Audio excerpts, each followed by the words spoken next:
Blessings and welcome everyone.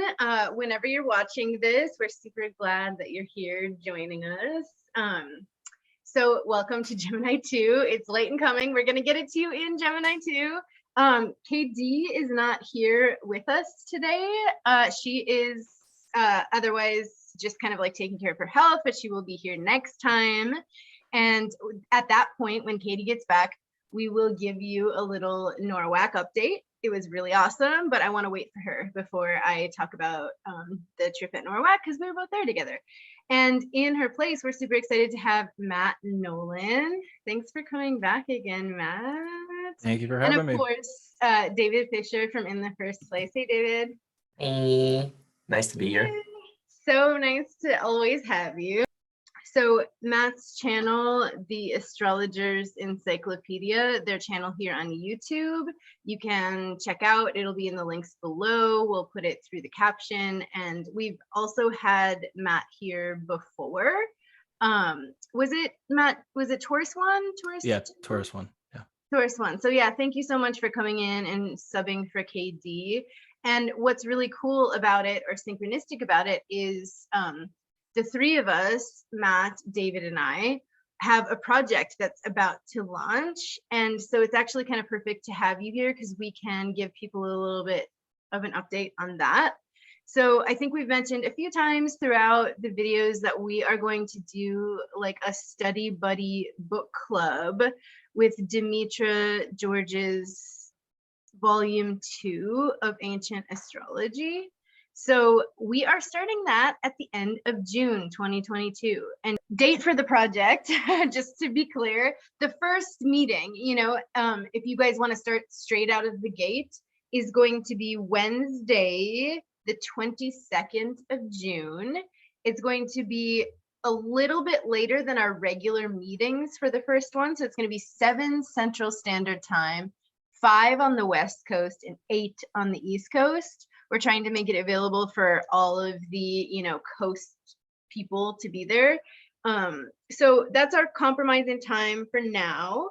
If you want to sign up from the beginning, obviously it's over on Patreon. You can sign up from the beginning, but if you're watching this at a future date and you're already reading the book, there's no reason why you couldn't join for like section 2 or like join in the future, because if you don't want to like pay for like all of the months and you just like want to read through the first part and you just like want to join us for like length of life or something like that, you're totally free and welcome to join at any time. But the first meeting, for those of you who are starting with us straight out of the gate, we've got the date picked. It's starting at the end of June, so starting in the next DECAN, really. So it's coming right up, and the three of us are doing it together. You'll see Katie and other regulars that you would see around the channel probably in that private study group. And then we're gonna have like a companion piece to that that's gonna be free for you all on YouTube. So that's something to look forward to that we're really excited about. So happy Pride, everyone. Happy Pride Month. So do you guys want to just go ahead and get started? Do you have anything more in the announcements that I didn't cover? Maybe we could include that the study group is going to be once a month. Last Wednesday of the month is what we're going to shoot for, but it will be liable to change a little bit. And then for a higher tier, you will get an extra study session with just David and I probably on Sundays, but that is subject to change as well. I don't really know my schedule for the summer. And it's probably going to take us a couple of years to finish this book. So like Elsa was saying, if you don't catch it right away, we'll probably be on like chapter 6 by like this time next year. So yeah, exactly.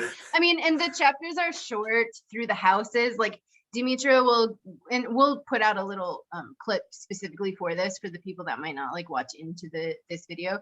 But Demetra her chapters are pretty short and they go through the houses. So we might double up chapters some week if there's not a lot of like practice homework. Sometimes we'll get 1 in, sometimes we'll get 2, sometimes we'll get 3. We're aiming for 2 chapters per month. So it's a pretty easy workload and an easy study group to get a hold of.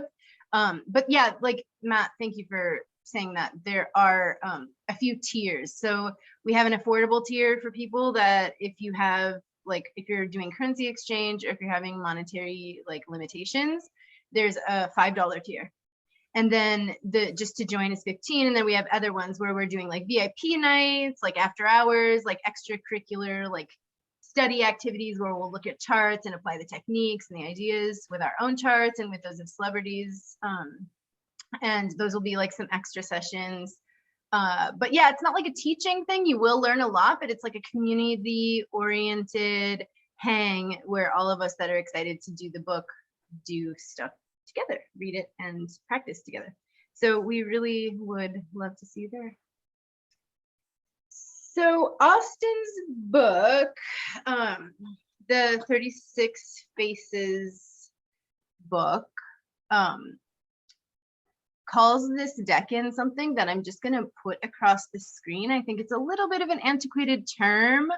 And for our purposes today, I think we're just going to go with the term intersex to describe this like multi-being, multifaceted beingness of the body. And I think we will be telling a story that might include a trigger warning. And when we get to that story, I will give you the trigger warning. But for now, I'm just going to give a little bit of an introduction that should be totally doable for everyone. And I will tell you when we get there. So Austin says the joys and horrors of duality are unfurled here. So it's having to do, David, did you want to say something or no? I wanted to just comment something really quickly. I think a trigger warning is due for this whole episode, really, because we are talking about the Nine of Swords, just to throw that in there. But in a sense that we are going to be talking about accessing difficult situations in our lives and how we go about it in our heads. So that's also, I think that's going to be a vibe. Yeah, it is a vibe. And, you know, obviously if you study decans or ancient texts, they're pretty violent, they're pretty vulgar, they're pretty antiquated. Direct would be a nice way of putting it. And these last swords and like some of the tower concepts, like it's the tower as the main card, right? Again, we've seen it before, but you're right. Like the last of the swords have to do with like really hard topics, really hard emotions. And the duality continues through all the faces of Gemini. So we're going to be exploring the duality of bodies and people today. And the episode itself, you're right, does come. Thank you for covering that. So just like a little bit of a trigger warning before we get started, and like we'll give extra trigger warnings if we're about to talk about something that you might want to skip over. And I will put chapters in the video so that you can just skip ahead to the next chapter. I'll make sure to add those trigger chapters so that you can just skip ahead and not miss anything, but just the stuff that you don't want to hear today or whatever. So that being said, thank you, David. Austin starts out with saying joys and horrors of duality are unfurled here, and that is definitely true. We have this ability to learn or reconcile between our better angels and our better devils. Angels, devils, that kind of like conscience, that picture that you see like the angel and the devil on opposite shoulders within a single soul. Austin says the two torture and please one another, making love and war continuously in ourselves and with the other. This is the decan of the art of war. He says the capacity to acknowledge both happiness and sadness, which is really something I just wanted to add here, is Kelly Surtees gave like a keynote at NORWAC 2022, or maybe it wasn't called a keynote. She gave a talk at NORWAC 2022, and it was about holding this duality as astrologers of like a lot of times you can see in the chart like something very painful could potentially overlap with something very amazing. Like that happens all the time. And she told a story, trigger warning, of a child who is sick. And at the same time, that child was very, very sick and in the hospital. Their parents were having another baby. So they were welcoming the joy of this new baby that they had been wanting and trying for at the same time as their other child was in like a children's hospital. So they're dealing with chemo and livelihood of one child and the birth of another child. So being able to hold death and birth at the same time, the pain of loss and the joy that, you know, something like a child being born into the world could bring. And so if you guys wanted Kelly Surtees, she just did a beautiful job of narrating this concept for astrologers in her NORWAC 2022 talk, which I think is available to buy. So if you wanted to check that out. I mean, I was crying. I was like, oh my God, it was really beautiful. So talking about that capacity to hold happiness and sadness at the same time, as we know, is a very human experience. Like those things can be layered. Not all the good happens in one chunk and all the bad happens in another chunk, right? Thank goodness sometimes. The devil and angel share one's shoulders, while blessings and banes fly from hands left and right. So here we see the hands again. And now I'm going to read the story that Austin tells. It's a paragraph or two. And this is the one that could have some trigger warning content as well as words. So it could be a little violent. There's some dismemberment, like all Greek myths tend to love to include. So I'm going to go ahead and start reading. These are, this will be like a direct couple paragraphs from Austin's book. Is it Cybele or Cybele? Cybele. Cybele is said to have, Cybele is said to have been born a intersex person that Austin uses a different word for, possessed both male and female generative organs. The other gods, threatened by the potency of her dual gendered being, struck the phallus off, rendering her female. The severed bit fell to earth where it landed and an almond tree grew. Passing a river, the nymph ate, or a passing river nymph ate one of the almonds, and in her a child grew, Attis. Attis grew into a beautiful man who came to be Cybele's lover. He was none other than her own maleness, embodied as the other. This is a story of separation, of the longing of the sexes, or even intersex experience. The playwright, can you say it, Matt? Aristophanes. Yes, thank you for reminding me. The playwright Aristophanes turned to speak, and he's in this group of artists and philosophers, and they're discussing love. He relates a curious myth. He says that in the beginning, humans did not have two sexes, but three. Immense, strong, and rounded creatures, they possessed 4 arms, 4 legs, 2 heads, and two sets of genitalia apiece. Some of them had 2 male parts, and some had 2 female parts, and still the others had 1 of each. The gods, being jealous of them, decided to split them, leaving them with 1 generative organ and a single head each. In this partial bisected form that humans now live and breathe, the human discovers the other, who was once their other half, as they experience love. So to all you twin flames out there, no, I'm just kidding. So this story, I think, you know, illuminates a lot of what Austin is pointing us to with inside of the body and with inside of our experience of like dual nature. He goes on to say that these themes are the heart of this DECAN, the joy of reunification and the tragedy of separation. This figure is torn between these 2 contradictions. And in the 9 of Swords here, we see this as like moments of despair and irreconcilable places. The art of union and separation, love and war are both within the grasp of, you know, the concept and the heart of this DECAN. So I think that is the takeaway here.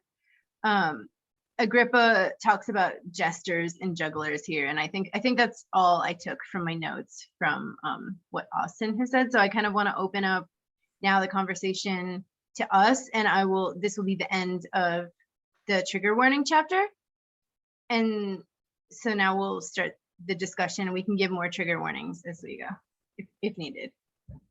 Just like You're saying about duality. Yeah, just like the angel and the demon sitting on our shoulders, kind of like giving us this conflict. Yes. Like getting back to source, getting back to the one. Is it in me? Is it in the other? That kind of reflective nature of duality.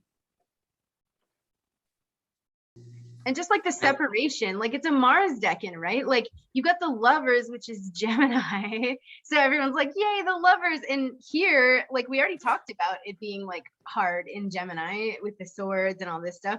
And then now you add Mars, you add the blasted tower in there. So you add this like cutting off of our bodies or cutting off of the other, or sort of this pain of separation. And the longing to like become whole in ourselves or become whole through the other or something like this. Yes.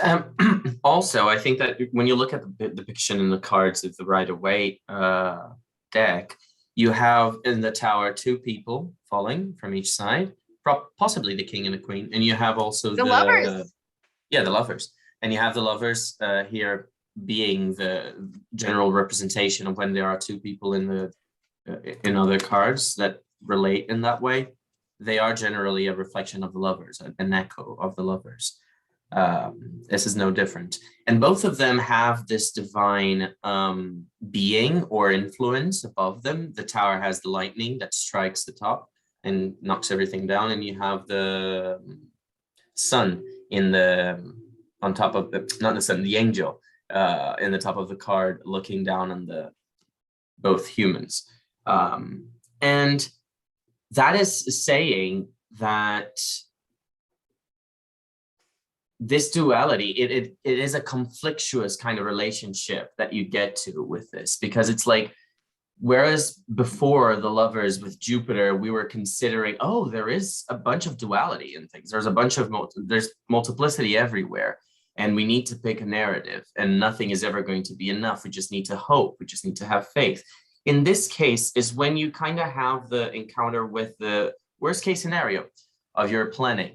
It's like, oh, I didn't plan for this, and then it happened. And now I have to act at face value, meaning I have to trust my gut instinct. I have to act on impulse. I have to quick judgment calls, and that generates a lot of anxiety, because the mind is not meant to act like that unless it's in fight or flight mode or freeze, right?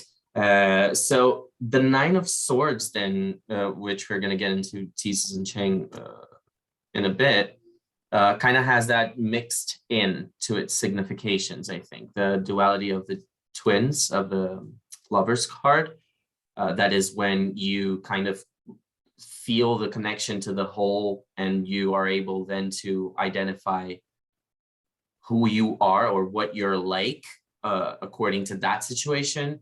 But then the tower comes in kind of showing you that even if you have that, sometimes it's not enough. It's kind of a punishment in a way. We're going to talk about that more in a little bit, if you guys have more to say.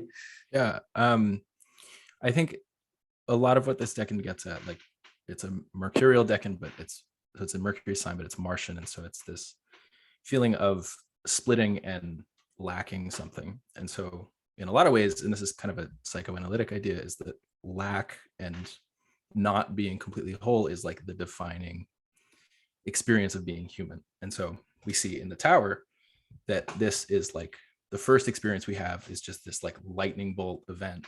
And then suddenly we're not swimming in this warm ocean anymore. We are like divided and separate and weak and vulnerable and fragile and about to die. And then we pain, like Mars being pain, the pain of separation. Well, that's like the trauma. Like that's where it all starts, And then we have the Swords card, where it's this person like crying in bed, taking shelter from the world, retreating from the painful experience, but being kind of haunted by it. And then eventually we get the reunification. And so they're still different people. So maybe it's saying that, like, we are as humans, no matter what, we're always going to be lacking, but in other people and in love with other people, we can reassemble some of that complete feeling.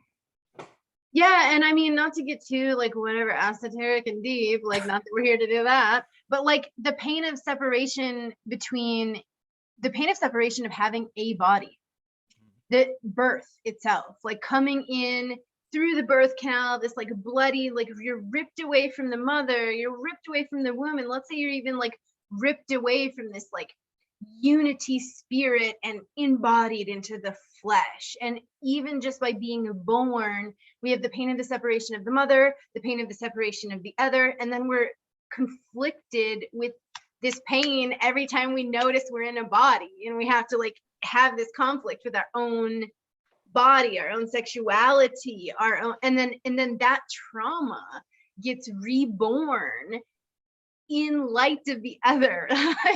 like when we're with a lover, or when we're coming to these places of like union and nurturing and everything, just the trauma of the human experience is agitated in our union with another, and we're then having to look upon ourselves and face that own like that our own fears and traumas around what it means to be in a body for us, and have our demons on our shoulders, right? Our angel and our demon, like what's right and what's wrong, and the conflict of like, who am I as a body? Where am I on this scale of sexuality? And like we're confronted with that, with the other, with the lover, with the and in ourselves with having a body.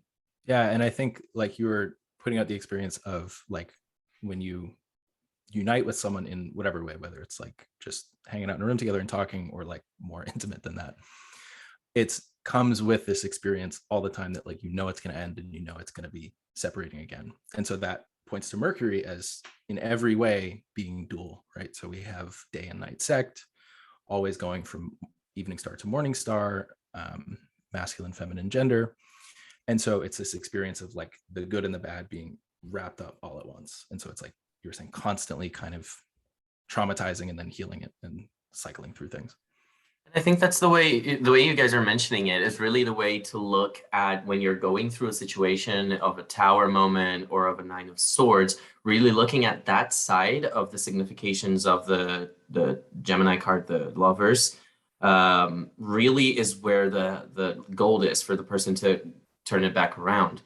But the experience of this particular decan as embodied by these depictions together kind of talk to me about when you make a decision, Gemini, like you've made your choice because you feel in tune with what the universe is putting out for you. But then you got a tower moment where the lesson that comes from above is actually one of hardship, because Mars represents hardship and it represents situations that are averse to that which is like us. So we learn to have a thick skin, or so we succumb and become victimized by them. Mars has no other option. Either you conquer it, and when you play the Game of Thrones, either you win or you die. That's how it works with Mars. And this is the depiction that we have, is the Lannisters falling. No, I'm joking. Don't sue me, HBO. You have the twins like falling from the tower. Oh, yes, I love that.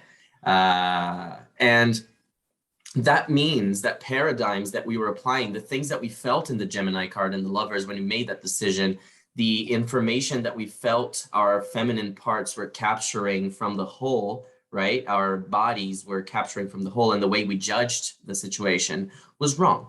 And so we have to reconstruct the narrative, right? And that's a Martian attitude. That's a masculine, as in masculine sign of Gemini kind of attitude. And that is to do with mutability as well, because it's the inconstance of life and how the mind grapples with the inconstance and duality of life. You have to remember that both masculine suits in the tarot, as well as the masculine signs in astrology, they have to do with bad things happening in an explosive way, in an outward way, in a way that is impositive, right? It is conductive to action and to destruction and things like that. So that's what these cards together with the 9 of Swords kind of brings out to me. Also speaking to the fact that the 9 of Swords might be a a contemplation of, oh, it's always going to be like this. And so the adaptation that I had last time that this happened and that I thought wouldn't happen anymore in the Gemini moment, in the lovers moment where I made a decision, I was so happy I made a decision and so excited about the newness that I forgot to consider the duality as was. I thought I was considering everything, but I wasn't really. And then I learned a lesson in a difficult way. So I have to integrate that that's a constant in life. And by integrating that, I actually not integrate the correct modus operandi as if there were a right way to do things, but I understand how I adapt through not having that constancy from life. In other words, creating that Martian thick skin. Yeah, and the pain, it makes me think of like, you know, whether it's the first time you've experienced like your first love, let's say, right? When you're first in it, unless you're like a certain type of personality, very stoic or Saturnine, almost always we don't even consider or feel that there could be any type of a separation. We have found this light and this other, right? And then when I think of the swords, the person having like nightmares, but being covered in the cloth of like roses and zodiac and all this stuff, it's like obviously we get jaded through love if we're not with the same person that we've always been or something like this. And we learn to kind of say like, oh, well, when we meet someone, there is a chance of Martian separation.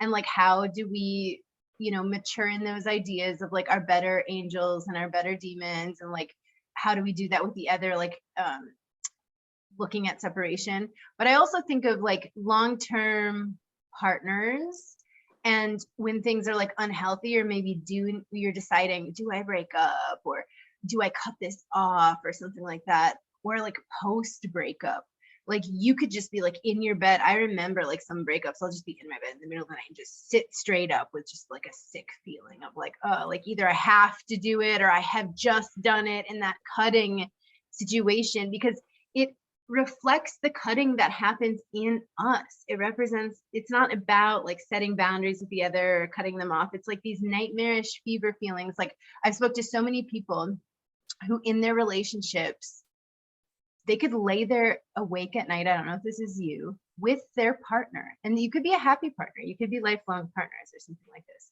But having the reckoning of loneliness with inside of the relationship, like it doesn't fix anything. You still have to struggle with those ideas of separation from God, separation of the self. Who am I with the lover? I'm so lost in the lover. I'm going to be with them forever. Let's say it's happy and everything, but you still have to reconcile those ideas in the middle of the night of like, wow, I'm sitting next to someone that I love and identify with, but I'm still alone and I'm still going to die.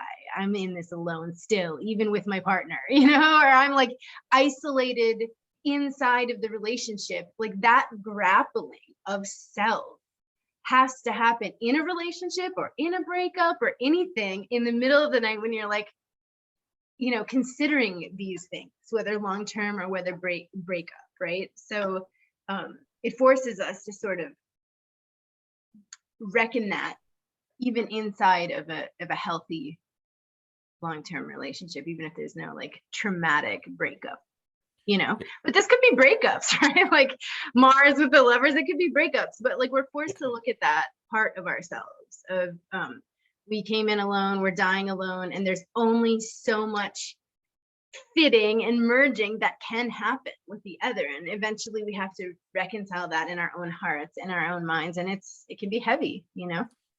Yeah, first off, I think it's just kind of funny. I love like the phrases that we use for things and how they line up with planets, where like a breakup is like you're like shattering this thing, it's like completely Martian. It is. Or you're always like, we split, like that's Mars right there. Yeah. The cutting off of the other, the cutting off of your own limb because you love the person so much. Or like your heart breaks. Right? Like, yeah, I feel shattered. I feel, yeah. So I think it's I like what you're saying about like, even with the lovers, even with this like as close to union with another person as we can get, we still are never fully unified. Like that's just being human. You still have to have this moment oh Yeah, fuck, I'm yeah. with this person that I love and they love me or whatever, but oh fuck, It's not enough. I'm still Like, it's alone. not, yeah. I'm no. still, they still don't understand me, or there's still something missing, or there's, Right. you know, like whatever it is, tell me you haven't gone through something like this, and then wait a while, because Right. like in life, yeah, it's gonna happen. Yeah. And it strikes me, and I'm not really a Christian, but it strikes me of like Christ, where it's like he's the Son of God who comes and has to like suffer immensely, where he's crucified, which is totally a Martian thing, and there's like thorns and he's being stabbed in the side. Well, let me bring this up then. The Christianity thing is a good point, but like Sufism, or like if you go into like some bhajans and stuff like this, you see poems lamenting, God, why have you forsaken me? You know, that's the Christian thing. But all the time in the bhajans, it's like, Krishna, Krishna, where have you gone? Reveal yourself to my eyes. My heart longs to be in union with you again. And like the Sufi poems that you guys might be familiar with is like the pain of separation of God. And then you go into like the Buddhist kind of like idea, which is a primary principle that life is suffering. And that's like step one. Right. And I think too of like in terms of like Christ, but then also something like Odin, where you have like the hanged man figure, where it's like even God suffers in a way that we do. It's like even God is like not totally unitive. Yeah, like in the story we told back in the trigger warning story about like the gods being jealous of the human, and therefore separating them even more. Like to incarnate into a body is a form of separation into the flesh. Right. To interact at all with anything is to be separate. Yeah. And the nines, as Susan Chang reminds us in her book, she calls the Nine of Swords, by the way, the Lord of Cruelty. We mention these titles always, and it's the Lord of Cruelty, according to her, to oneself and to others, because one equals the other. When you're being cruel, you're just being cruel, and that's a malefic word, and a word for Saturn and for Mars in the ancient sources, a word that signifies cruel. In Sanskrit, the word used is cruel for Saturn, for instance. So they're, and you know, these malefic energies in general, cruel planets. And so it's being cruel to yourself, because it's choosing also to have this perspective of self-judgment, of in front of something that you cannot, that you did not have the best approach to, or in front of someone who did not know how to best honor your personality or who you are for yourself, and so you felt attacked or offended in some way. That sort of cruelty, it takes us to a Nine of Swords kind of place, where we are enacting some kind of difficult ideal, some kind of bad behavior, or some kind of mistaken image, something that's Martian, something that is challenging. And by doing so, we are able to embody, and this could be a bad dream. We're dreaming about it, and in our dream, we are kind of living it, right? Or it could be a reality where you say, oh, I don't know what took over me. I don't know what came over me. I don't know why I reacted the way I reacted. Well, that's because you were living under an ideal that you perhaps didn't grapple with before you signed up to it. And you didn't ponder before doing so, and thus these moments, and this is trauma. This helps us reintegrate trauma, therefore, because it's like we are being let's just continue on this train of thought. In the bad scenario where you don't know what came over you, you are then realizing with the nine, contemplating the whole of the situation and where you're at with your ideals and with your actions, and why you're so tired, why you're so on edge. With a good scenario, you're kind of reacting badly or in a triggered manner. And you realize that by interacting with someone who is trying to help you heal, and someone who's helping you reintegrate, which is also one of those lovers' qualities that you guys were talking about previously. Of that way out. And yeah, Susan Chang actually brings up the fact that the idea that the six of swords and the Nine of Pentacles, they are two cards that are kind of options of energies that you can turn to in order to alleviate this Nine of Swords. So if you know your tarot, the Nine of Pentacles is just counting your blessings in a very simple put manner. And the Six of Swords is just taking the steps in a practical manner to navigate towards a better direction from this scenario that's causing you all this anxiety. That, okay, it allows you to contemplate and to reorganize, but at the same time, we cannot stay in this tower burning, in this burning tower forever. We have to tear it down and rebuild. Yeah, and like, I like everything you said. And in this Nine of Swords in the Scapini deck, we see the coffin made of sandstone, right? Which is like a reddish, like soft, like stone or whatever. And there's like so much in these cards, and I'm sure KD is like gonna be dying not doing proper justice to them, but dying. But like, I talked about the pain of separation of the flesh, like Krishna, you know, like, why have you forsaken me? Or like, you know, getting into the body and the separation of birth and just the trauma of the birthing experience, and then the reactivation of trauma through the other, but it's a reflection of us and like our healing and everything David was saying. Then, you know, we can't forget, and I'm going to bring up again, that this is the, you know, 12th house of the Thema Mundi. The start of the Thema Mundi is in Cancer. So this is like the ending space or whatever. And I just wanted to talk about like death, because you could pop up in the night because of a breakup. You could pop up in the night because of your own body and uncomfort in the flesh, and you can pop up in the night with a fear of death.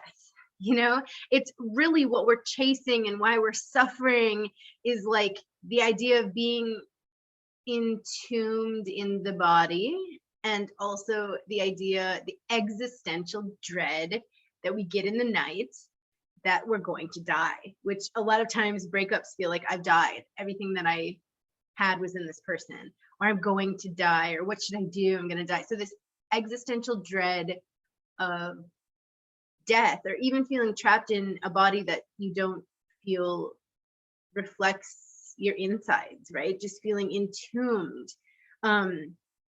So I thought that was cool. And then, you know, you have these people like mourning. You have this little fetus there mourning, and this other guy mourning. So you just see that like, no matter where we go with our trauma, where we go with our bodies, how much we call out to God, how much we integrate, it's the existential fear and dread of death. And that's what I really feel that we see in that, just like, the mourning. I mean, you could also see this as someone who's lost a lover to death, or lost a family member, or a child, or you trigger warning, like miscarriages and things like that are represented here. So like, if you can only imagine the loss of a child, you wake up in the night just sick, you know? And just the idea of reconciling death in the experience of trying to integrate who we are. I mean, that Mars separation is painful, that separation and suffering, and that like reconciling with our better angels and our better demons, or whatever you want to call it, is there in death, and reconciling having a body at all.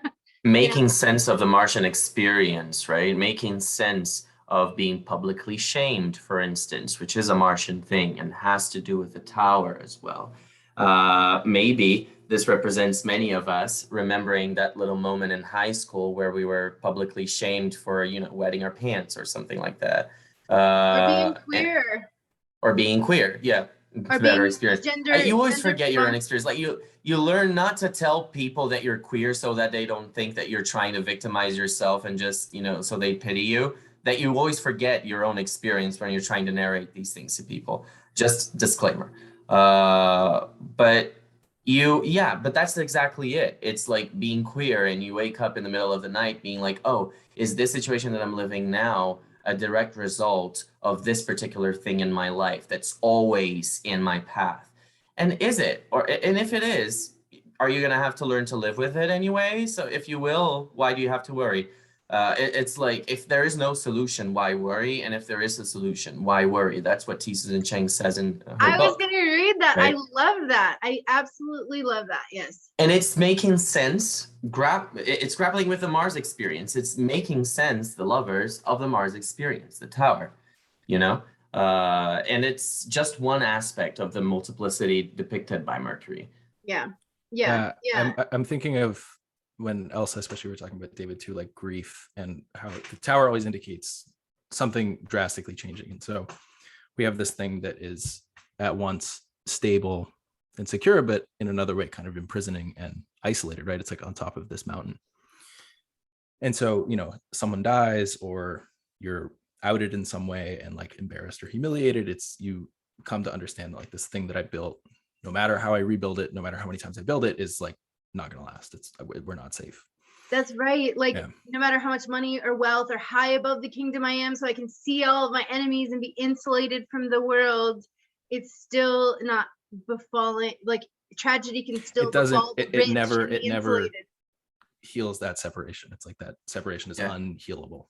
You know, if the Nine of Swords comes up, you can be in a state of anxiety that's like PTSD. You can be like in post-traumatic stress disorder. It's what follows these like violent events, no matter what they are, where it could be like a breakup or a move, or you get fired, or you die, you know, or someone you know dies or something, you know. And it turns out that these moments where you're triggered, they are moments of you trying to reconcile the reality of life with that experience that you had. And you just have such a difficulty because of the amount of effort, Mars, that you had to put into overcoming it, that revisiting it feels like death itself again, all over again. It's like revisiting it, like Elsa was saying, right? Yeah, totally. And like, here, here you see the same thing. Like you have all the signs of the zodiac here. It's a universal experience, having to learn how to deal with fear and reintegrating traumatized. Also, just really quickly, David, as you see, he's sitting on a bed where there's like an image of people fighting. So he's like sitting on top of this violent event. In my depiction, it doesn't have that, but okay. With the blanket that has the zodiacal signs and the roses that we saw from the roses and the lilies, you know, so this person is being covered, and like David was saying, it's a universal experience, and that covers us, and we have this like multiplicity again of the wheel, like bringing us back around on things. And you know, you have a lot of resources also to pull from, I feel like, with this in order to deal with that fear. But even if we have that, right, even if we have that cyclical understanding, we still have to reconcile that this is going to happen to us, whether it's if I say this certain thing, if I come out with who I really am, if I whatever, is my family gonna cut me off? Am I gonna have to deal with ridicule? And like, which is worse, hiding who I really am so that I don't have to deal with outside ridicule? I can't live like that. Or saying what I'm really feeling and thinking, whether it's political or whether it has to do with body or whether it has to do with sexuality or whatever it has to do with, it's like damned if I do and damned if I don't, but what can I live with? Who am I? And that's what we have to do in relationship, right? Like, is it worth sticking on? Is it worth breaking up? Like sometimes breakups, even for the person who's doing the severing, is like brutal, because you're just like, you know, so you're dealing with those ideas of like, what's better and what's worse? What part of my humanity am I working with? What part of myself am I going to cut off so that I don't have to deal with the outside thing? And those are the nightmarish, keep you awake at night, wake you up in the middle of the night sweating with some nightmare because you're having some like past family trauma come up, because you know you're either hiding things from the public or the family, or you're not, but you're having to deal with pain of separation both ways, whether it's internalized upon yourself or projected into the community or into the relationship or whatever it is, you know. Yeah, I like that, like the revelation of self being like a traumatic thing where you realize like this is the life that I want, or just like this is the reality of my being as a human. But then that Nine of Swords is the prelude to the Lovers, which seems nicer, but contains within it the seeds of like further tower moments with the burning tree and the snake. That's right. And so it's like you have to go through these experiences of like being just like obliterated and torn apart in some way in order to experience love. The loneliness of having a body, love and war, separation, like, and internal versus external. It's and I think it's like important not to like glamorize it, because that definitely happens where it's like, oh, I had this Pluto transit and like it was so healing and transformative, and like that's not what this is. It's like no one wants to have to go through this, but it's just like dark reality of life. And you have clouds in both of these cards. One of them is transporting the angel, and the other card has multiple clouds around the tower. One of them especially bringing the lightning at the top as well. But those clouds, they signify really the level of idealization that was behind it all, the level of confusion that was involving the situations, because the angel is carried by a cloud because it's a divine announcement that inspires, and it really triggers, it starts the idealization, the imagination of whoever is in that particular lover's moment. But with the tower, you see that those idealizations, they were actually driving you to a divine lesson that was less than comfortable to go through.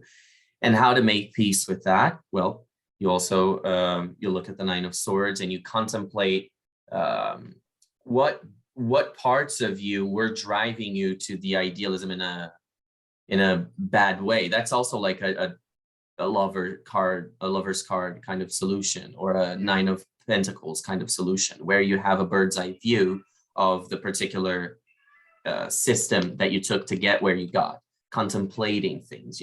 As Jesus and Chang mentions that we generally, and that's a good advice for people who have the Nine of Swords up, generally, we tend to rationalize our suffering. We tend to rationalize our anxiety, so it becomes less daunting. And it's a totally valid thing to do at this moment. It's also a way out that the lovers offer, and the Six of Swords. You make a new narrative and you try to apply it to your life, moment by moment, day by day. Yeah, and that's the idea. I think back to the thing we were talking about, like the mercurial quality. We don't have the weighing here as far as like the Jupiter, but it's like we do need to rationalize through our traumas. Like when you're up all night and whatever, you have to sort of like weigh like the pros and cons and like what's authentic for you. And we have to hold both, like if the both of the experience, damned if you do, damned if you don't, or like what part am I going to sell out to them or to myself, or like you have to weigh through like the multiplicity that happens externally and internally, and then navigate that. Like we have to navigate that still. And there is no good way to navigate sometimes. Like when you lose a loved one, you want them back. And your life is never going to be the same without them. And it's painful. And there's really no reconciling that pain. Choosing between a rock and a hard place can be difficult, but at the same time, when it's the only two choices available, I'd go with the hard place, because the rock, I already know it's uncomfortable. The hard place could be very much open to definition.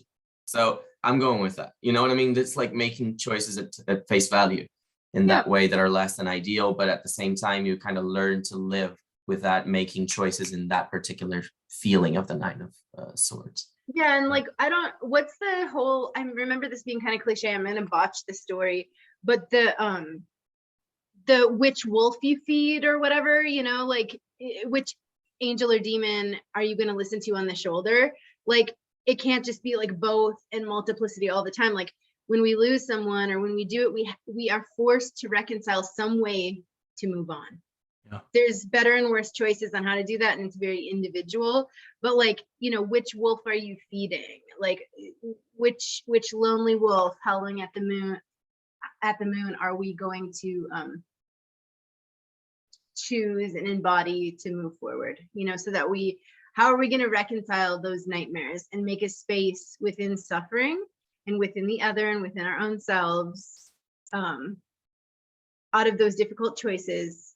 How do we move forward? And again, that's looking at our own traumas, our own healing and wounding and things like that. And, no one deserves to have to go through deep and unfair suffering, Yeah, and it makes me, that's so Mars, Mercury is like, at some point, it's just like, okay, let's just do something about it.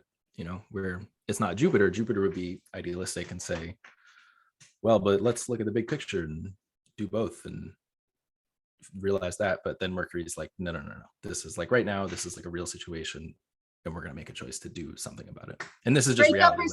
Break up or stay together or whatever. Yeah, exactly. Like we've been freaking suffering long enough here. we're going to break up and it hurts both of us, or whatever it is. Like there's a decision, and when you, I mean, it's like, even that small, when you make a decision to like drink water instead of orange juice, you're like splitting off the possibility that you could have had orange juice, you know? Yeah. And like, are we going to deal with society's judgments of us and just live our queer lives in private, or are we going to be like loud and proud? And there's not a better or worse one. We can't say which is more liberating, the breakup or the staying together for the long term, or like whatever it is. But in this decan, with this Gemini multiplicity, with Mars as the co-ruler, likely you're going to choose like the fuck them, like it's over or whatever, you know. That's a more likely scenario with Mars. You're going to get a little bit more disruption and cutting and splitting than choosing the more harmonious or like, let's not make waves, like it's fine, I can suffer in silence. Like you're not really getting that here. Right. Yeah, it's like it's time to decide. Yes, Mars is very decisive and ready to cut it off. It's like, fine, don't care, bye Felicia. Like, well, it's a very we were talking about this also, where like I've been doing a lot of sports horror, and I have, funny enough, I have Mars and Mercury together in Aries, and we were talking about it, and Elsa was just like, I really don't like horror because I don't feel like I have the strong enough Mars, and I can't like make decisions like that. And I'm like, that's all I want to do. I want to like just make the decision real quick, cut it off, say what is going to happen, and like be right or wrong. Yeah, I just don't love that, like, because Matt was just like, so is it this or is it that? And I'm like, well, like, yeah, I'd send these horrors, you'd be like, well, you know, Saturn is the moon, I don't know. I hate it. I hate. And I'm just like, this is like, just pick, please. Like, yeah, totally. And you see that with fire signs and air signs, like David was saying, and when you see them reflected through the tarot too, it's just like, let's go, let's cut through the BS. Is it yes or is it no? Let's go. And that is like the natural vibe for those air and fire signs, like quickening, fast, make a judgment, go. And that's what you're getting with Mars as well here. Yes. So now we're in Jupiter, we have multiplicity of decision, and it's just like coming and coming and growing and growing and birthing and birthing. Here we have, nope, not doing it. Like things are getting smaller. That's, I think the point is like things are lost, things are decided against, and it shrinks the viewpoint, which could feel good. I mean, which is good. I mean, that's like it could feel very good for people. Like there's a suffering here, but like with the last decan, which is just tons of details and just Jupiter and Mercury just like multiplying, you finally have, like, you know how we talked about like maybe projects wouldn't come to fruition with the Jupiter Mercury because Mercury is the one in charge and Jupiter is just like behind. And so there's like maybe it's not the end of a project, you're sorting through like a lot of details. Here it might feel good. It's like, the project just wasn't working, I'm finished, or whatever it is, you know, like whatever example it is. But like this is the end of it. Yeah. Weeding through all the details. Should I not? Should I not? Should we break up or whatever? And here you're just ready. Right. You're just like, fine, decision made. And or it's made, you know, sometimes for you, where it's like with Jupiter, you can get rose-colored glasses and just like float along, and then Mars is like punches you in the throat. Yes. Or breaks your arm in Gemini or something like that. I want to say that this is an internalized energy as well. The Nine of Swords. She's looking, or they're looking inward. You see the hands are on their face, and so they're not really showing what they're feeling. The face is the most expressive part of you. And so if in the tarot you have someone who's not showing their face or their eyes, it's an important part of their expression being covered, which means it is a more internalized thing. You don't know outwardly what it's supposed to be. And so I think people, when they get this card, they're due for an internal analysis. Just to wrap up everything that I was saying before, I think that is a reflection of the modus operandi you've been acting on so far that you didn't have. Because with the Six of Swords, which is how you resolved things once before and you can resolve them here again, it was something more practical that at the time you didn't see the psychological implications. But now here, it's more of an intangible kind of affliction where it takes you to reflection in such a way that's like, oh my God, yes, I did move on at that time when the trauma happened at the 6, but now at the 9, I realized I moved on to something else that was just going to allow me to relive that trauma, you see, because I didn't know better at the time. And now I know better. So I can see that particular trauma reaction and I can reintegrate it. And that's why this internalized journey, I think, is valuable when this card comes up. It's true, because sometimes we suppress our traumas because we have to survive. And when we're finally in a safe enough or mature enough internal space, those things come back up for us to deal with when we're in a safe place again with that. And like, I just want to recap. So I like what you're saying, David, but I want to recap just like T. Susan Chang's like headlines for the pieces in her book. I think recap a lot of what we're talking about. And just to play off of what you were just saying, David, one of her chapters says it's all in your head, right? And Aries head or whatever, you know, that Martian like quality where it's like, we sometimes tell ourselves, oh, it's just a bad dream, or oh, that's just like all in our head. That's just our fears or anxieties or whatever. But we know that when things are like afflicting us to that point, that there is some internal work to do, and it may just be all in our head or just a bad dream, but also there's like something in us that's agitated, which is Mars, that needs to be reflected for us to be more whole, more authentic, more in alignment. And then she talks about questions of remorse. So sometimes if we feel like we didn't act to our highest abilities and we reflect on something and we don't feel good about it and we feel remorseful about it, that's also a really a deep type of nightmarish suffering that we can suffer in the wee hours just between me, myself, and I, right? That's the idea of remorse. And then she says cruelty towards self, cruelty towards others. And that's again, like if we're doing those self-reflections or we're having remorse, oh, I acted that way. Oh, it's because something's in me that I'm being cruel to others, or that I'm being cruel to myself by not being my most genuine or authentic expression of myself. And so we have to, again, those inner reflections. And yeah, I think that's it. And just to belabor the quote that David made earlier, that T. Susan Chang says here, she says, if you can do something about it, why worry? If you can't do anything about it, why worry? Yeah. So, yeah, and like maybe to just tie together what you and David were both saying is like there's the reality of like the suffering, but then there's also a tendency that we have to like self-inflict it and like keep reliving it. yes. And so this would be like in meditation, you're not like all of these things are like fake. They're just not completely real always. They're just, and so they're passing through. Exactly. Right. And so it's not like this permanent state. It's transitory, which is Mercury. Beauty of mutability. Yeah. yeah, yeah, exactly. So yeah, I feel pretty good about where we're at with that recap. Matt, would you want to start us out with the Picatrix? Yeah, sure. So the Picatrix says, there rises in the second face of Gemini a man whose face is like an eagle and his head is covered by linen cloth.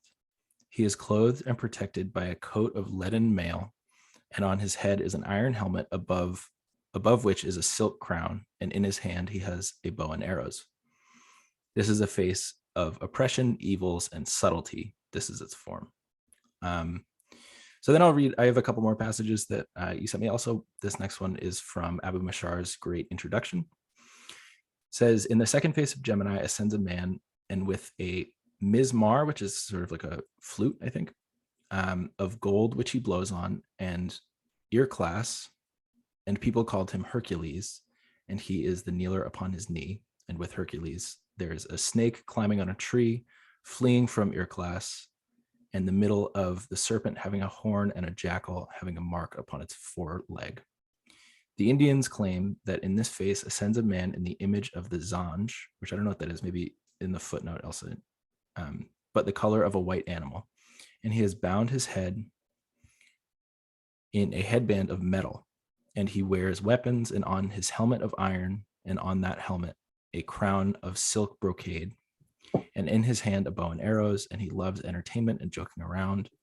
And with him ascends a garden of many fragrant herbs and a kithara, which he plucks, and he sings and takes herbs from the garden. And according to what agrees with the statement of Ptolemy, in this face there arises the right palm of the one clutching the reins, and one of the two following hooves of Taurus, and the head of the giant, and his shoulder, head, chest, belt, knee, and foot, and the chest of the hare and its rear. So I'll leave it at that. Abu Mashar is quite verbose.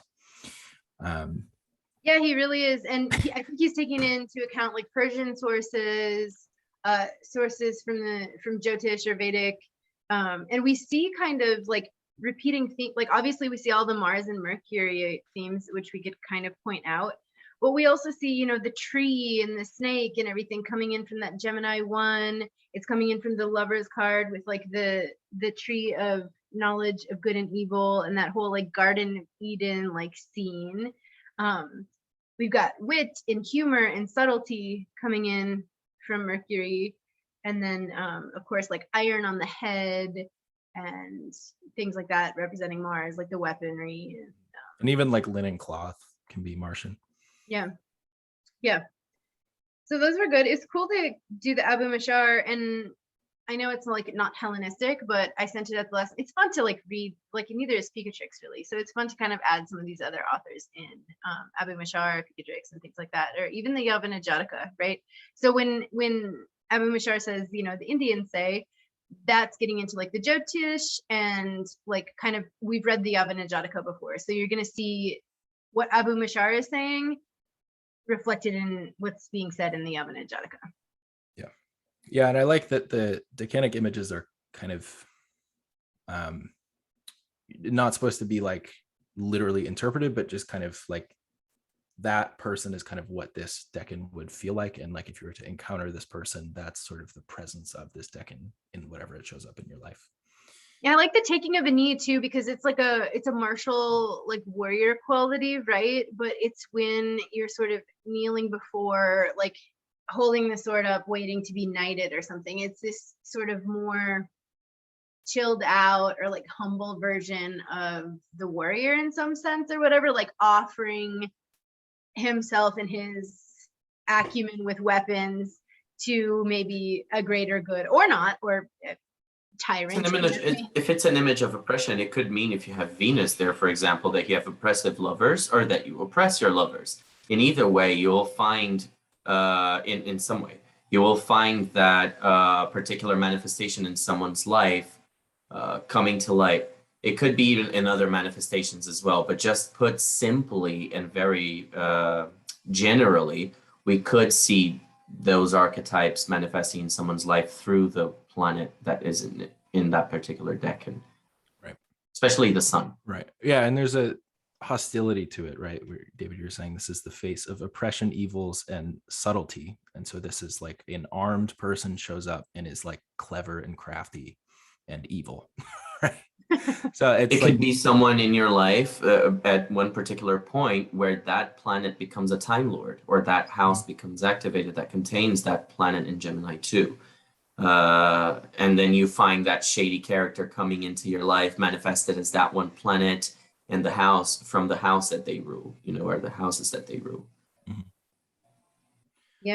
Yeah, I love reading through like the different depictions, because you can see they're not like exact, right? It could be the tropical sidereal thing, it could be like, you know, floating through like all of the traditions, but you see these echoes of like this same archetypal image and things. This is really fun to read. They're so obscure. And then we have some interesting nativities to mention, right? Yeah. Yeah, I found a few. There's like so many. So let me just pull that up. So one that is very interesting right now is Johnny Depp. And so, you know, of course, we see in the news there's like a defamation trial, which is like, or I think it's over by now, but, you know, words that harm. And so they were both found guilty. And so, and there's this like court battle, and people are having to kind of in a Nine of Swords fashion, like relive their most traumatic moments and make them public. And it's very like Tower and Nine of Swords. It's very much so mercurial with Mars. It's like defamation is Mars. The courts are like arguing is Mercury. With defamation, I think is always verbal, so it's a Mercury and Mars. Yeah, exactly. This verbal slander is exactly Mercury Mars, right? And then we came to a decision, quote unquote, for the trial during this decan. So like the idea of it being decided, it being done or cut, like, end scene of that court battle. And the idea of court battling is so Mercury Mars. Go ahead. I think that this was a decan that Venus was entirely like, she went retrograde, I think, back in 2020 at around 23 degrees of Gemini, if I'm not mistaken. And so she went far as 8 degrees of Gemini, I think, which is as much as Mars is going to cover, but Mars is going to station even more, is going to station at 25, so it's going to cover a little more. But Venus is retrograde through in the entirety of Gemini II.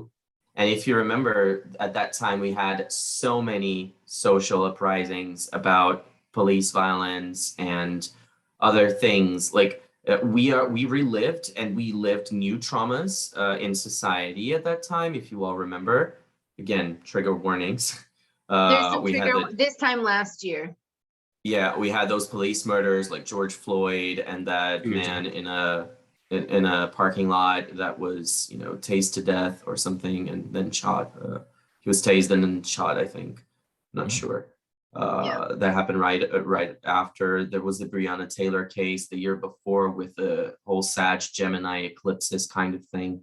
So these phases, they are of society also reflecting upon its own shortcomings in those, trying to assimilate everyone and trying to make everyone get along.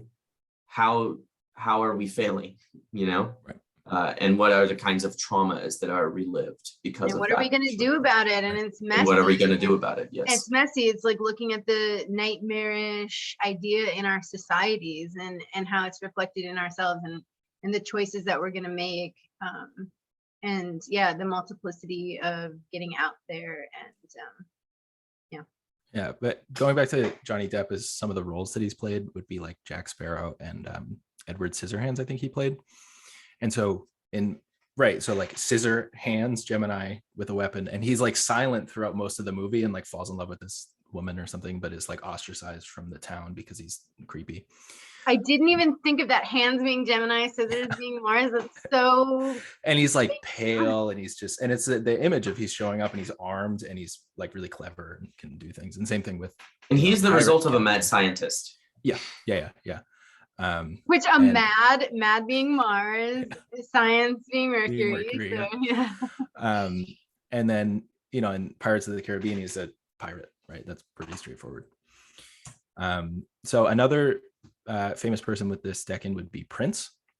So you have this like androgynous presenting musician who like changes his name to a symbol and like denounces names and like classification, but then he also gets in all these fights with like record labels to control his own resources, and he's like slicing off different parts of the music industry, really innovating with like different types of music technology. Like his first couple albums he recorded completely himself. He played every single instrument on them. So there you also get like the multiplicity of the double-bodied sign in Mercury, who's mythologically like the inventor of music. And I just want to quickly mention that the symbol that he used and was a version of Venus and Mars, like squished with some other symbolic like a thing coming out of its throat. Yeah, right, with or like some, I think he talked about like the guitar or like something like this. But I just wanted to say there's different traditions of which rulers ruled the decans, but this one, we go with a certain tradition, but this one could be Venus or Mars, right? And then you see like Prince's symbol being that mashup of like Venus and Mars. And so one more, maybe this will be the last one, is Kanye West, who got famous for chopping up different, especially vocal music samples and speeding them up. So he's like dividing and rearranging the human voice in a way that's like innovative and makes him famous through music. And speeding it up or making it quicker would be Mercury, and then chopping it up would be the Martian quality. Yeah. And another thing that he's also known for, which could kind of be a tower thing, is like constantly like changing his musical style. And one of them was when his mother died. So he has this tower moment The next album is like this depressing 808s and Heartbreak, right, where it's like this moody electronic, like much darker sound. And then he also had problems speaking for a while because he was in that accident. Yeah. He had his jaw got wired shut. He almost died, and then is like catapulted into international fame. So yeah, he's a pretty good example, I think. Being a disruptive like force inside of pop culture and rap music, and just like, you know, some of his like worst moments, we all know, we don't need to bring to light, but just like, you know, being disruptive on stage, like, you know, the whole interrupting, like, hey, that's really funny. You know? He's taking like by force a microphone and speaking into it, like, and being like, hey, I'm not supposed to be up here, but like I think this or whatever, you know. That was a big like controversial moment in his career. Yeah, that's funny. That's so literal. I hadn't even thought of Mars as being like speeding things up. That's insane. Yeah. So cool. I'm glad you brought those nativities. Thank you for doing that. So yeah, I'm sure there's countless others, but I think, are we good with that today? Like, how are you all feeling? Do we have any closing remarks, or let us know in the comments below, like what you're feeling. If you want to put any other nativities, if you have questions or comments, please be active. We want to know you're here. We didn't choose an emoji. What could be our emoji? What do you guys like for the lightning bolt? Sorry. Could be a little lightning bolt, yeah. Lightning bolt. Drop a lightning bolt. You could drop like a row of swords if you must, or something like this. If a little lightning in the tower. It's there to, you know, write down what it is, what the placement is, and how it's come up for you. Yeah, please do. Like, let us know. And do all those nice things that YouTube requires you to do if you want to spread our message and help our channel grow, like the video, and, you know, especially comment and share. That would be really helpful. Also, shout out to the Astro Collective. I think we forget sometimes to mention it here, but it's this page where we have a lot of astrological resource from other astrologers that are our friends and that are in groups with us. So you guys can check it out. And also, don't forget to check my page out, in the first place, Astrology, Matt's page, the Astrologer's Encyclopedia. Yeah, totally. And what else? The Patreon page, if you want to join us for the book club. And read Dimitri's book along with us. Yeah, the likey subscribey things. Do the likey subscribey things. Pay us. Okay, so should we read a poem to close this section of today? Will you? Would you mind? Okay, no, absolutely. It's a poem by Sarah Teasdale, and it's called Hide and Seek, I think. When I was a child, we played sometimes in the dark. Hide and seek in the dark is a terrible game, with the nerves pulled tight in fear of the stealthy seeker, with the brief exultance and the blood in the veins like flame. Now I see that life is a game in the dark, a groping in shadows, a brief exultance, a dread of what may crouch beside us or lurk behind us, a leaving of what we want to say unsaid, sure of one thing only, a long sleep, when the game is over and we are put to bed. Dark.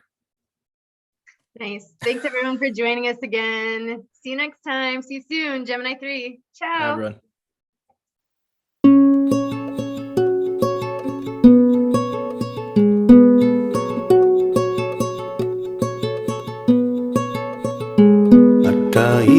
Matao kakao bersamayo demikian soba dah soba kena mataiba nakau di mawa demikian soba dan soba ataiba nake ujuna baikana kamaya tak ongai esa